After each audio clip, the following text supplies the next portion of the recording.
If you find yourself running from one appointment to the next, physical therapy on Mondays and Wednesdays, occupational Tuesdays, speech therapy squeezed in on Fridays, plus weekly sensory integration sessions, and maybe even ABA or other behavioral interventions, all the while trying to manage a strict, restrictive diet and administer what feels like 50 to 100 different supplements, vitamins, detox agents, and homeopathics every single day. Well, I want you to know you're not alone. More importantly, I want you to know you're not missing anything. You're not failing your child.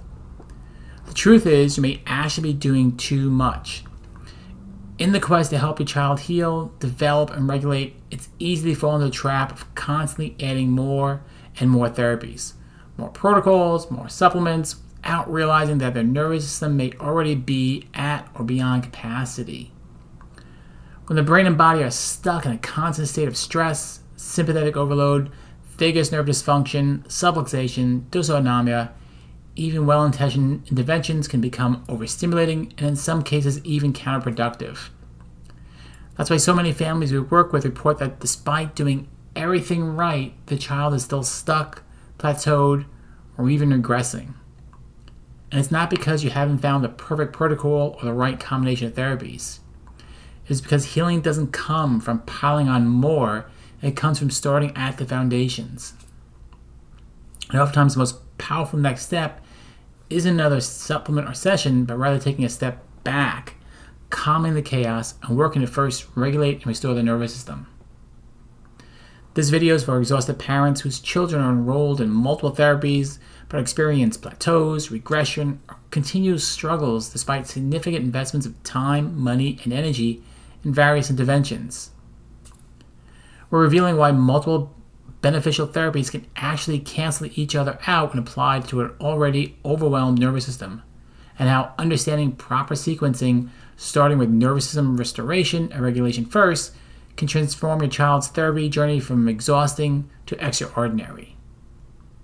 We have found that on average, a child with autism spectrum disorder is enrolled in 3 to 5 different therapies that are done each and every week, takes between 5 and 20 various supplements, and their parents report having tried on average 3 to 5 different restrictive diet changes to help them heal.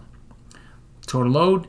Well, when you combine therapies, ABA, speech, OT, PT, special ed, plus supplemental detoxes, strict diets, many level 3 autism families are managing 15 to 30 plus separate daily to-dos, which can easily become overwhelming and counterproductive, especially if the underlying nervous system dysregulation isn't addressed first. Now, healing interventions overload occurs when multiple beneficial therapies overwhelm a child's already dysregulated nervous system, causing individual interventions to work against each other, rather than building synergistically towards improvement. Think of your child's nervous system like a computer with limited processing power. When too many tabs are open and too many programs are running simultaneously, the entire system slows down or crashes. You can also think of your child's nervous system like a circuit board. If it's already miswired or overloaded, plugging in too many things at once, even good therapies can trip the system and blow a fuse. This explains why children with subluxation and nervous system dysregulation often struggle with sleep, meltdown, sensory overload, and even seizures or motor tics when their system gets overwhelmed from too many therapies happening all at once. So let's talk about the hidden signs behind why good therapies go bad. The energy theft hierarchy. When your child's nervous system is stuck in sympathetic dominance, essentially living in constant fight or flight, it operates like a smartphone with a dying battery. Every function becomes about survival and energy conservation, not growth and learning. Stressed nervous systems drain energy in a hierarchy, starting with the gut and GI system, which often struggles with motility, absorption, assimilation, and elimination as a result, causing a child to chronically not feel good and therefore struggle in therapies. Second, the motor system suffers through delayed milestones, poor coordination, hypertonicity and spasms, weak core strength, resulting in crawling delays, W-sitting, toe walking, incoordination, and gait issues that stall out and are hard to address with PT or OT alone.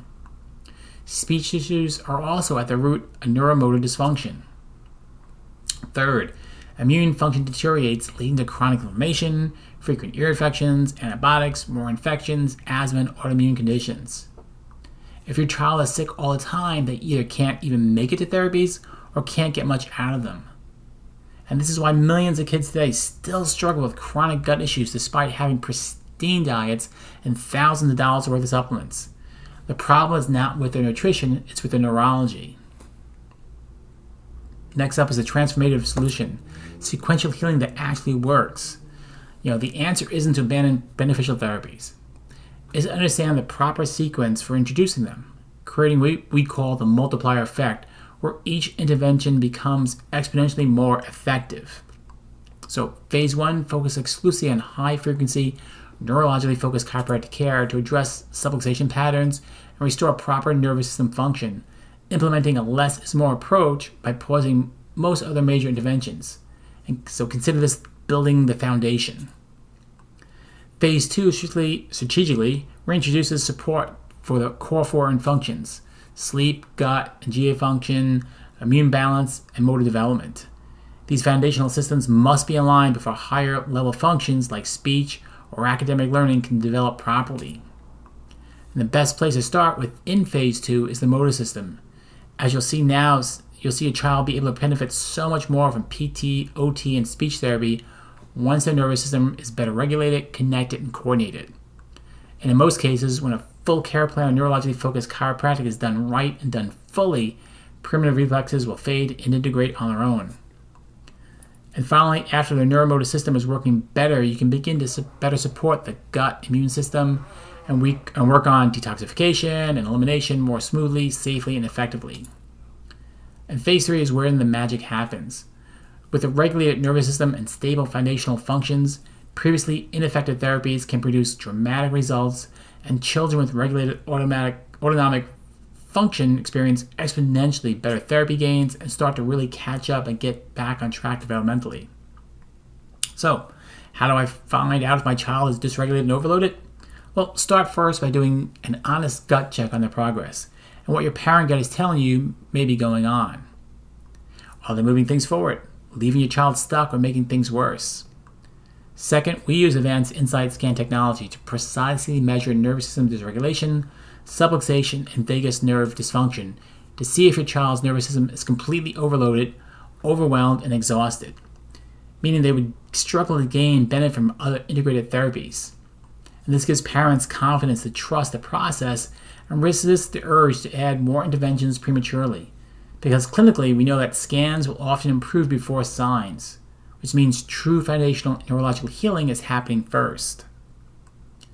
If everything we talked about in this video sounds all too familiar, and you'd like to learn more about healing interventions overload, the insight scans, and how to learn more about the sequencing of optimal healing, click the link below, comment below, or send us a DM.